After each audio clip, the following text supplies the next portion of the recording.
बंधु माने आमे अनेक क्षेत्र देखीचे जे आमे जातकर प्रतिकार करिछे, अनेक देवादेवी पाखे जाई पूजा अर्चना करछे, भल भल पंडितंकर परामर्श मध्य ग्रहण करछे, किंतु तथापि मध्य आम घरे सुख शांति मिले नहीं। तेणु एथिपाई मुख्यतः घर वास्तु ही दायी रही थाए।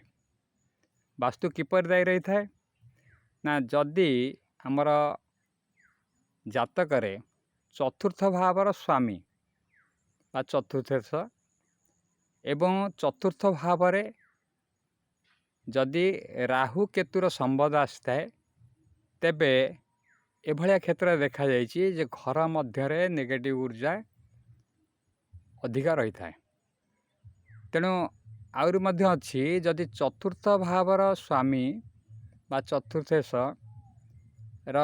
नक्षत्र नक्षत्र स्वामी एवं तार उपनक्षत्र स्वामी एवं उपनक्षत्र नक्षत्र स्वामी सहित जदि राहु केतुर लिंक कौन उपाय भी आसे, जेपरि दृष्टि हो किंबा जोग हो, ताले मध्य एपरी ऊर्जा साधारणतः देखा जाई थाए।